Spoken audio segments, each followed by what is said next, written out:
nuestro segmento de entrevistas Enfoque. Tenemos como invitado al abogado Marcelo Espinel, quien es director de proyectos de Fundación Ciudadana y Desarrollo. Marcelo, bienvenido y gracias por haber aceptado nuestra invitación.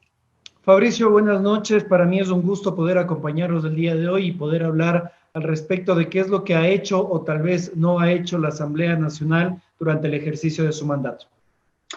Es un observatorio legislativo que es esta Fundación Ciudadana y Desarrollo.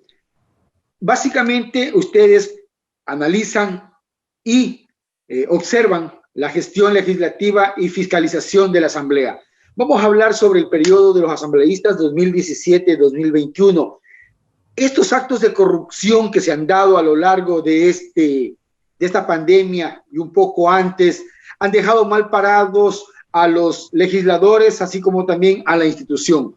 Hay una encuestadora que hizo un análisis y en qué porcentaje ha establecido la credibilidad tanto de los asambleístas como de la Asamblea. Bueno, realmente es lamentable que la Asamblea Nacional se haya visto empañada, no solo durante la pandemia, sino desde hace algún tiempo atrás en actos de corrupción.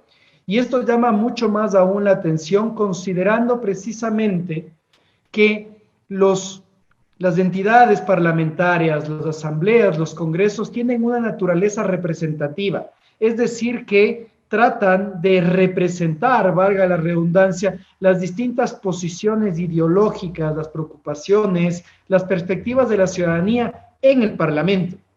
Pero bajo ningún concepto se debe creer que los ciudadanos somos individuos corruptos y que por ende necesitamos a personas corruptas representándonos. Realmente esto afecta muchísimo más aún la credibilidad de la Asamblea Nacional, así como también la percepción que puede tener la ciudadanía sobre la pertinencia o no del trabajo que tienen ellos que realizar. Tú hacías mención a una encuesta precisamente realizada por Sedatos, que estableció que a partir de noviembre de 2019, es decir, hace un año atrás, la credibilidad de la Asamblea Nacional empezó a descender de una manera extremadamente drástica, llegando a niveles del 3%, es decir, únicamente 3 de cada 100 ciudadanos confía en lo que está haciendo la Asamblea Nacional. Esto incluso llegó a bajar hasta el 2%, la cifra más baja que ha tenido la Asamblea Nacional en razón de credibilidad durante toda su historia. Dentro del concepto legislativo, también nos observan países de todo el mundo y especialmente de la región. Esto hace que entremos en una nómina de corrupción nunca antes vista, porque quienes son los representantes de los ecuatorianos ante el Parlamento Legislativo hacen este tipo de corrupción e igual nos tachan de corruptos al país porque estos son los representantes. Y más allá del tema de los representantes que puede ser analizado, Fabricio, dentro de estos estudios que se realizan, por ejemplo, hay uno que refiere al nivel de eficacia de las leyes que tenemos para luchar contra la corrupción. Y Ecuador no está bien calificado. Dentro de este tipo de estudios se ha determinado que Ecuador no cuenta con los instrumentos suficientes como para poder tener un ecosistema de prevención, detección y sanción de la corrupción. Se establece que la ineficacia es del 93%. Y aquí precisamente los principales responsables de tener un buen ambiente normativo en materia de lucha contra la corrupción, precisamente son los integrantes de la Asamblea Nacional. Hablemos de números, Fabricio. Durante este periodo legislativo, es decir, desde mayo del 2017 a la fecha, se han presentado 47 proyectos de ley para prevenir la corrupción y apenas uno ha sido aprobado. En esa línea, yo creo que tal vez no tenemos que medir si es que se aprobaron una gran cantidad de proyectos de ley, pero queda claro que para la Asamblea Nacional la lucha contra la corrupción no ha sido prioridad. Se evidencia que esa lucha poco interesa. ¿Acaso porque estas mismas leyes en algún momento determinado pueden ser el instrumento legal para sancionar actos de estos mismos legisladores? A mí me gusta ser bastante, o trato de ser lo más objetivo posible, Fabricio. Puede ser sin duda lo que tú comentas, pero también podrían existir otras dos alternativas. Desconocimiento por parte de los legisladores y sus asesores al respecto de estos nuevos mecanismos para luchar contra la corrupción, pero también no es menos cierto que existió una gran cantidad de prioridades dentro del debate legislativo que tuvieron que ser tratados en los últimos 3 años. Leyes urgentes en materia económica, temas referentes a los procesos de juicio político seguidos en contra de distintas autoridades del Estado. Entonces, también tal vez podemos pensar en estas alternativas. Sí, pero según el análisis que ustedes tienen, por ejemplo, los asambleístas presentaron 836 proyectos de ley y el Estado presentó 25 proyectos de ley. Entonces, significa de que algo está pasando dentro de la legislación.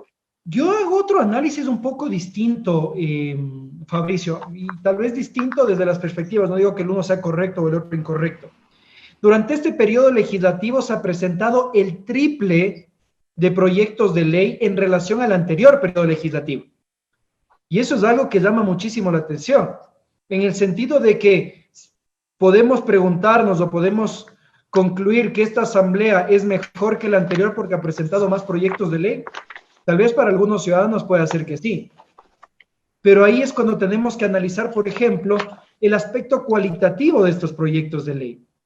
7 de cada 10 proyectos de ley presentados durante este periodo legislativo eran reformas a leyes aprobadas en el periodo legislativo pasado. Y ahí tenemos que preguntarnos lo siguiente: estas reformas presentadas por los legisladores, ¿se daba porque se estudió de manera responsable que las leyes aprobadas en años anteriores no estaban funcionando, o simplemente querían construir este discurso político en el sentido de que la asamblea correísta no funcionaba y que era necesario cambiar todo? Adicionalmente, 7 de cada 10 proyectos de ley presentados no superan los 10 artículos. ¿No crees, Fabricio, que un ejercicio responsable habría sido el hecho de que las bancadas legislativas acuerden los temas sobre los cuales quieren trabajar y presentar proyectos de ley integrales que vayan más allá de los 10 artículos, que no asambleístas de la misma bancada presenten proyectos de ley sobre los mismos temas? Yo personalmente creo que la Asamblea Nacional, al respecto de sus funcionarios legislativos, no cuentan con la cantidad suficiente ni la capacidad suficiente para que pueda hacerse un análisis de esos 875 proyectos de ley y que se pasen esos informes al Consejo de Administración Legislativa. Es un despropósito total. Por ejemplo, en materia de justicia se han presentado 134 proyectos o temas, 168 en funcionamiento estatal, división territorial e instituciones. Asimismo, en economía, finanzas, producción y comercio, 150. Eso es los temas que más se han presentado de proyectos o de reformas. Totalmente, y eso nos viene o nos da la idea de que la prioridad durante este periodo legislativo ha sido el funcionamiento del Estado. Y eso a mí me da un poco de, me genera una sensación extraña, Fabricio, porque constantemente queremos estar cambiando cómo funciona el Estado. Nos estamos convirtiendo en un laboratorio de la democracia que cada 4 años dice, bueno, esto no funcionó, organicémonos de mejor manera. Y yo creo que no se está haciendo un análisis responsable al respecto de si lo que tenemos funciona o no funciona. Respondemos únicamente a coyunturas, a momentos políticos. Y el otro aspecto, el aspecto económico. El Ecuador no goza ahora de una economía estable, de una economía saludable. Y esto no es únicamente desde el inicio de la pandemia. Esto viene dándose desde el inicio de este periodo legislativo, desde el inicio del gobierno, incluso de los últimos años del gobierno de Rafael Correa. Y no se han logrado hacer reformas profundas en materia económica que nos permitan superar las coyunturas. Generalmente se presentan proyectos de ley urgentes en materia económica que vienen desde el presidente de la República, pero ¿qué sucede con estos proyectos que nos permitan construir un Ecuador económicamente estable y sólido en el largo plazo? En esa misma línea también, para culminar esta parte, Fabricio, nos da la idea de que los ciudadanos tenemos que conocer de manera más profunda qué hace la Asamblea Nacional. Muchas veces vemos en el medio de comunicación únicamente la aprobación de la ley, pero no estamos conscientes que hay presentación de proyectos de ley en diversos temas y en el que los representantes que nosotros tenemos en la Asamblea Nacional están tratando de regular las nuevas formas en las que se organiza la sociedad. Esto evidencia y deja desvelado de que los ecuatorianos no sabemos entonces elegir a nuestros legisladores, porque no elegimos a personas capaces, sino quienes ofrecen y dan más dádivas. Yo creo que tal vez el argumento no debe limitarse a que los ciudadanos no sabemos elegir a nuestros legisladores. Yo personalmente considero que los ciudadanos no comprendemos completamente cómo funciona el Estado. No sabemos completamente cuáles son las funciones de un asambleísta. Que las funciones de un asambleísta no es la de gestionar cargos públicos, gestionar obras, construir puentes o construir escuelas. La función de un asambleísta es legislar y fiscalizar, es crear y proponer leyes, así como también vigilar que los recursos públicos se utilicen de manera adecuada. Cuando los ciudadanos estemos conscientes de que para que tengamos buenos legisladores, debemos recordar a qué es a lo que se van a dedicar, ten la seguridad que podremos tener, en este caso, representantes con una mejor y mayor calidad. Eso también hace que en la actualidad cerca de 60 asambleístas estén vinculados a procesos de corrupción por el reparto de hospitales y que más bien no fueron a legislar, sino a enriquecerse. Y aquí tal vez la culpa, Fabricio, yo no la echaría únicamente al asambleísta corrupto y al ciudadano que votó de manera poco informada, sino también al partido político que lo candidatizó. No dejemos de lado la responsabilidad que tienen las organizaciones políticas. Nuestras leyes establecen, específicamente el Código de la Democracia, que para candidatizar a un miembro de un partido político, a un ciudadano, hay que atravesar un proceso de democracia interna, en el cual los militantes de un partido político deciden quiénes son sus candidatos. ¿Acaso los partidos políticos no están haciendo el control adecuado al respecto de quiénes candidatizan? Asimismo, ¿qué sucede con las políticas disciplinarias de los partidos políticos, el control que tienen que hacer los militantes al respecto de sus candidatos para saber que si es que están involucrados en un caso de corrupción, emitir las sanciones pertinentes? Aquí la lucha contra la corrupción no debe quedar únicamente en las manos de la fiscalía, en las manos de los jueces, en las manos de la policía, sino también de todos los que estamos involucrados, ciudadanos, partidos políticos, medios de comunicación, generar un ecosistema lucha contra la corrupción. Pero sin embargo, incluso en estas elecciones que se están inscribiendo candidatos, hay algunos que están con procesos judiciales, con arresto domiciliario, que pretendían ser candidatos e incluso estando con prisión preventiva, querían ser candidatos asambleístas. Esto es de que un partido no aplica la ética y acepta este tipo de participantes. A ver, aquí yo voy a jugar a abogado del diablo, Fabricio. Existe dentro de no solo la Constitución ecuatoriana, sino a nivel mundial, un principio que se llama la presunción de inocencia. Y mientras no exista una sentencia de última instancia que determine que una persona es culpable de un delito, todos debemos presumir que esta persona es inocente. Y este es un derecho que no solo es garantizado a los políticos, sino también a los ciudadanos. Y en esa línea, mientras no exista una sentencia condenatoria, cualquier ciudadano puede ser candidato. Existen ciertas determinaciones dentro de nuestro código de la democracia que establece precisamente limitaciones para ser candidato. Una que se me viene a la mente, juicios de alimentos, por ejemplo, o precisamente la inhabilitación política que se da a través de una sentencia, como sucedió en el caso del expresidente Rafael Correa. Pero mientras no exista esta sentencia, en los otros casos, Fabricio, tienen el derecho a elegir y ser elegidos. Sin embargo, Fabricio, no debemos confundir esto con el hecho de que si, por ejemplo, un candidato actualmente está con prisión preventiva, con arresto domiciliario, llega a ganar las elecciones y este caso judicial llega a resolverse en última instancia y se establece sentencia condenatoria, este individuo que resultó electo tiene que ir a la cárcel. ¿Por qué? Porque refiere a la investigación de un delito y a la sentencia de un delito, a la condena de un delito que fue cometido antes de que fuera electo. Por eso yo digo, es el problema ético. No es de convertirse el partido político en un juez y sancionar, sino que aplicar la ética. ¿Por qué? como miembro o como dirigente de un partido político, establecer la imagen hacia la ciudadanía, que si esta persona está cuestionada y tiene un proceso legal, que primero lo sanee, se determine su inocencia tal como lo establece la Constitución y que después pueda ser candidato. Pero esto ya establece ya una cuestión de ética de quienes están liderando ese partido o movimiento político. Tú eres abogado, Fabricio, y tienes clarísimo los conceptos de presunción de inocencia y coincido con tu interpretación al respecto del comportamiento ético.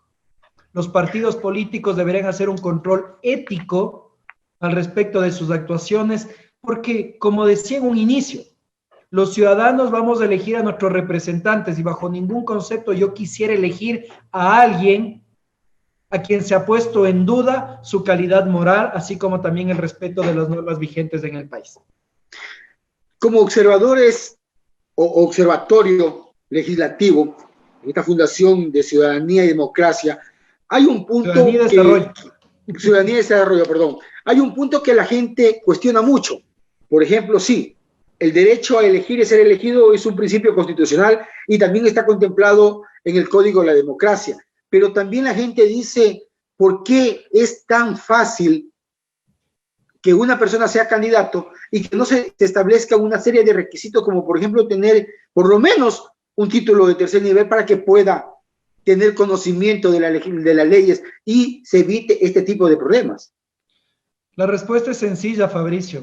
Imagínate que el día de mañana colocamos como requisito tener título de tercer nivel para llegar a la Asamblea Nacional. Solo el 20% de los ciudadanos podrían ser candidatos. Porque desafortunadamente el nivel de penetración, de posibilidad de escolar, se me acaba de ir la palabra, el hecho de que puedas tú acceder a estudios universitarios solo es posible para el 20% de la población, por una cantidad de razones. No solo por el hecho de que la universidad pública no se abastece con todos los individuos, sino también por el costo que ésta tiene. Entonces, si es que nosotros estableciéramos que únicamente aquellos ciudadanos con título universitario pueden ser candidatos a la Asamblea Nacional, solo el 20% de la población lo podría hacer. De esa manera nosotros estaríamos elitizando a la Asamblea Nacional. Y eso es peligroso, porque no estaríamos representando a todos los sectores de la sociedad. El ideal desde mi perspectiva, Fabricio, ¿cuál debe ser? No el hecho de establecer requisitos para ser candidato a la Asamblea Nacional. Debemos establecer requisitos para los equipos de asesores que tienen los asambleístas, porque son precisamente los equipos de asesores los que desarrollan el trabajo de elaboración de los proyectos de ley, de las solicitudes de información, de las observaciones. Son los asesores quienes conocen y le dan las distintas perspectivas al asambleísta para que pueda representar la voluntad popular en el Parlamento. Desafortunadamente, al no existir estos requisitos, ¿quiénes crees que son los que ocupan los puestos de asesores? Desafortunadamente son quienes cargan las banderas, los familiares, los recomendados, y de esa manera estamos disminuyendo la calidad del trabajo legislativo. A la larga, con esto culmino esta parte, un título universitario no es ninguna garantía, menos aún de honestidad. Conocemos que incluso un asambleísta tenía un asesor que era el dueño de una imprenta a quien le pagaba la publicidad con el sueldo de la Casa Legislativa. Ese es el nivel de asesores que tienen nuestros asambleístas.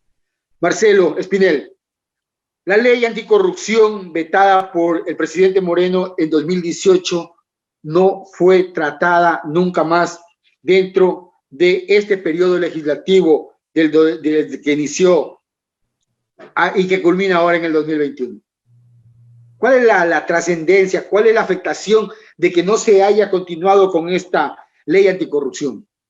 Bueno, aquí hay que recordar que la responsabilidad de no tener en Ecuador una ley orgánica anticorrupción no radica en la Asamblea Nacional, sino en el veto total del presidente de la República a la ley aprobada por la Asamblea Nacional. Y en esa línea, pues, es algo que debe llamarnos la atención, pues, sin duda, tal vez la ley orgánica anticorrupción aprobada por la Asamblea Nacional no era perfecta, pero a través de un veto parcial esto podía haberse corregido. El presidente de la República decidió vetarla totalmente y de esa manera genera problemas. Y posteriormente presentó otro proyecto de ley de prevención de la corrupción que al momento no ha sido tratado por la Asamblea Nacional. ¿Qué es lo que hizo la Asamblea Nacional? Aprobar ciertas reformas en el Código Orgánico Integral Penal que tratan de dar paso a la lucha contra la corrupción, respondiendo tal vez a las lógicas actuales de cómo se debe prevenir, detectar o sancionar la corrupción.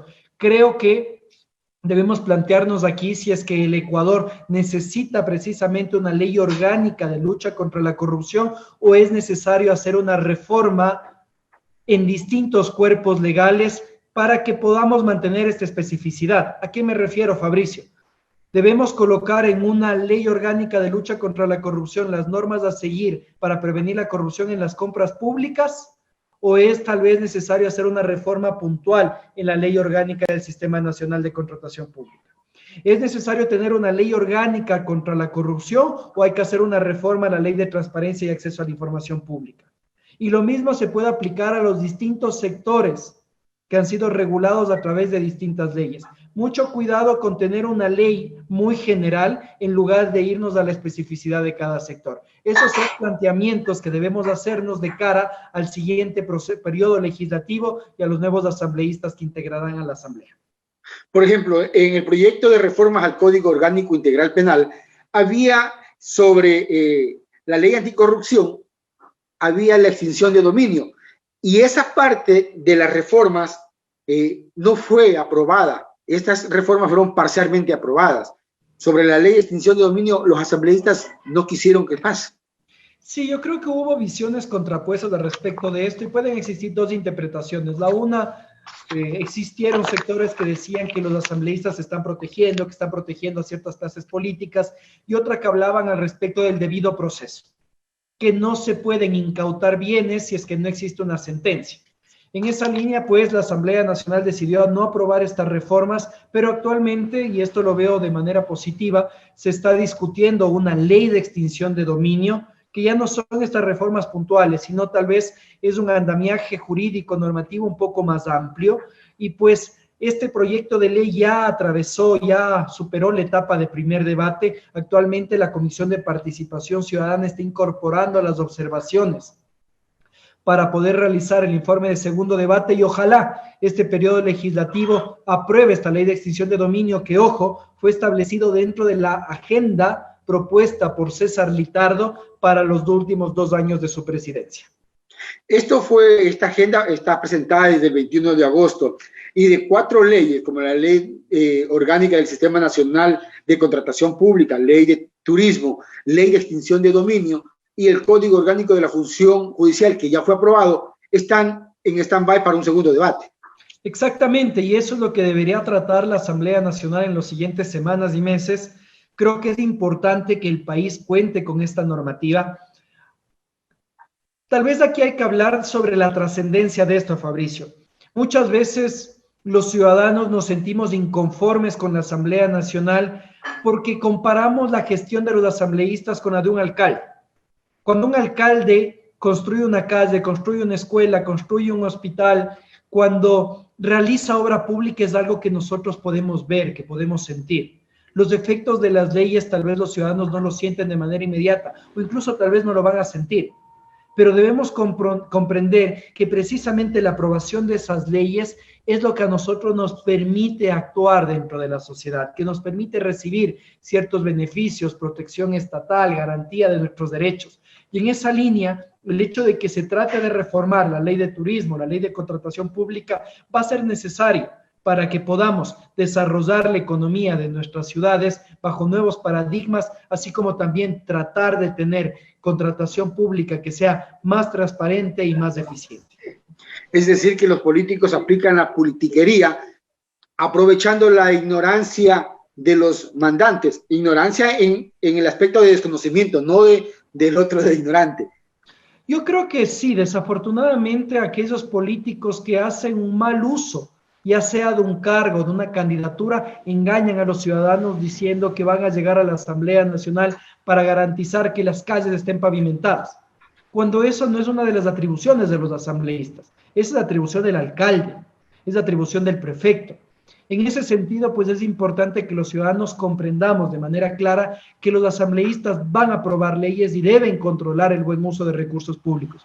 Pero sobre todo, que comprendamos que nuestra participación en democracia, Fabricio, no se puede limitar a ejercer el voto cada 4 años y olvidarnos de quién elegimos, sino que tiene que extenderse al control que tenemos que realizar a aquellos candidatos que resultaron electos, a nuestros representantes. Saber si están presentando proyectos de ley, saber si están asistiendo o no a las votaciones, o saber incluso si es que aquello que nos ofrecieron en campaña está siendo cumplido o no. Entregar dádivas, regalos, un asambleísta para llegar a una curul, tratar de comprar un voto, eso conlleva que cuando llegue a la legislación quiera recuperar lo invertido. Y ahí tal vez hablamos de otro de los problemas, de las aristas, en el fenómeno de la corrupción en el mundo, que es el financiamiento de la política. Las campañas electorales en Ecuador tienen 2 tipos de financiamiento, y aprovechemos este espacio para poder explicar a tu audiencia, Fabricio. Las campañas electorales tienen, por un lado, un financiamiento de los espacios de promoción electoral, es decir, el Fondo de Promoción Electoral, que es la cantidad de recursos públicos que se destinan a cada candidato para que pueda pautar en medios de comunicación, para que aparezca un impreso en un periódico o para que pueda elaborar una valla publicitaria. Eso se paga con nuestros recursos públicos y es entregado de manera equitativa, de manera igualitaria a todos los candidatos dependiendo el cargo por el cual están postulando. Este dinero no es entregado a los candidatos, sino que se paga directamente a la empresa que en este caso pues está haciendo la publicidad. Pero por otro lado, Fabricio, y esto es algo que nos preocupa mucho, es el financiamiento privado. Es decir, los aportes que recibe un candidato o un partido político para poder financiar su campaña, para poder alquilar una tarima, para poder alquilar la presentación de un grupo de artistas, para poder comprar comida que reparten a quienes cargan las banderas, etcétera, etcétera, etcétera. Eso cuesta, eso no es pagado por el Estado, no es pagado por los ciudadanos, es pagado por alguien. Y puede ser pagado por un empresario que en algún momento va a decir, oye, yo voy a financiar tu campaña, pero cuando hagas un proceso de contratación pública, no te olvides de mí. Puede ser pagado por un empresario que le dice, oye, yo pago tu campaña, pero cuando vayas a votar al respecto de la reforma al Código de la Salud y a quién se tienen que comprar los medicamentos, acuérdate que yo soy dueño de una farmacéutica. Y de esa manera comienzan a devolverse los favores. Por eso es importante que se transparente el financiamiento de la política, que sepamos quiénes están detrás de las campañas para saber que las decisiones de las autoridades electas no están siendo tomadas para favorecer a quienes lo financiaron para llegar a ese cargo. Eso se debería fortalecer más los controles por el Consejo Nacional Electoral, porque en la actualidad ya empezó la campaña.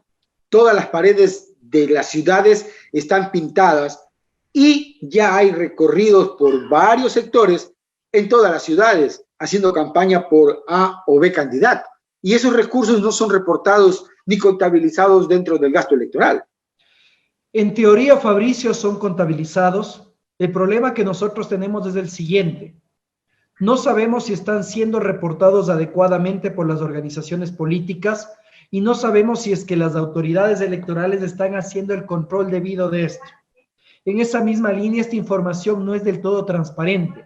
Culminadas las elecciones, cada uno de los partidos políticos tiene que enviar un reporte de gasto electoral, en el que, claro, se establece que hay un máximo de gasto electoral, pero nosotros no sabemos si es que lo reportado está siendo reportado de manera legítima, adecuada, si se está reportando todo o no. Incluso, yo recuerdo que en el año 2014, nosotros desde la Fundación hicimos un ejercicio pidiendo al Consejo Nacional Electoral información sobre quién había financiado las campañas para candidatos a alcaldes en la ciudad de Quito, indicándonos quiénes eran y cuánto había aportado. Desafortunadamente, a pesar de que el Código de la Democracia establece que esta información es pública, el Consejo Nacional Electoral nos supo manifestar que no podía entregar esta información, porque el hecho de que se determinen los nombres completos y el número de cédula de los individuos era vulnerar la privacidad de los mismos y atentar contra los datos personales. En esa línea, pues es claro que no existió voluntad de cumplir con la normativa y pues opacando aún más, en este caso, el financiamiento de la política, así como también promoviendo que existan casos de corrupción en Ecuador. Otra de las problemáticas que han visualizado los asambleístas es su inasistencia al trabajo. Ganan un sueldo de aproximadamente más o menos de $5,000. Sin embargo, por ejemplo, una de las asambleístas, Wendy Vera Flores, asistió nada más que el 33% de 1,093 votaciones a la asamblea. Sin embargo, cobró todos los meses su sueldo completo. Exactamente, ese es uno de los problemas que existen dentro de la Asamblea Nacional, y es que los asambleístas están llegando a las sesiones, les toman listas, si podemos llamarlo así, que es la constatación de quórum, pero al momento de votar se retiran. Y el hecho de que el asambleísta esté presente en la sesión garantiza que reciba su sueldo. Es decir, que no importa que no vote, al final del mes su sueldo estará ahí. Pero esto es un incumplimiento del mandato que otorgamos los ciudadanos en las urnas, porque el momento en el cual se puede cristalizar de mejor manera la representación ciudadana en el Parlamento es a través del voto. Es cuando el asambleísta vota a favor o en contra de una ley, a favor o en contra de la destitución de una autoridad. Pero si es que en el momento de la votación no estuvo, está incumpliendo el mandato que hemos otorgado. Y esto es penoso, porque existen asambleístas que han faltado a más del 30% de las votaciones, pero sin embargo, estos asambleístas son los más conocidos en medios de comunicación, son los más conocidos en redes sociales, y la gente cree que están haciendo una buena labor simplemente porque están mandando un tuit diciendo que van a luchar contra la corrupción. Eso es un buen manejo de marketing, Marcelo Espinel. Estamos llegando a la parte final, Marcelo, sin antes agradecerte y decirte que este tema va a continuar, así que ya estás previamente invitado para una segunda entrevista aquí en Machala Móvil para seguir tratando la problemática de la legislación como Fundación Ciudadana de Ciudadanía y Desarrollo. Marcelo Espinel, gracias por estar con nosotros. Al final, una recomendación para quienes vamos a elegir a nuevos legisladores en nuestro país. Gracias a ti, Fabricio, por la invitación. Para mí ha sido un gusto poder compartir contigo y con tu audiencia la recomendación. La Asamblea Nacional podría estar diseñada de manera perfecta como institución, pero requiere de buenos integrantes. El diseño institucional no depende de nosotros, depende de las leyes, pero la integración de la Asamblea Nacional, de quienes van a ocupar cada uno de esos 137 curules, dependen de los ciudadanos. Por eso es necesario que votemos de manera informada. Si queremos que la Asamblea Nacional responda adecuadamente a nuestros intereses, debemos elegir a los mejores representantes. Preguntémonos quiénes son, qué es lo que nos proponen, así como también cuál es su perfil, cuál es su formación académica, han trabajado en el sector privado, en el sector público, cuál es su experiencia. Y de esa manera podremos lograr un voto inteligente, un voto informado, un voto consciente y un voto responsable. Y así poder aportar en la construcción de mejores realidades para nuestro país. Marcelo Espinel, director de proyectos de Fundación Ciudadanía y Desarrollo. Hasta aquí hemos llegado a la parte final de nuestro segmento Enfoque a través de Machala Móvil, sin antes invitarlos para que nos acompañen el día de mañana con una nueva entrevista. Gracias y tengan buena noche.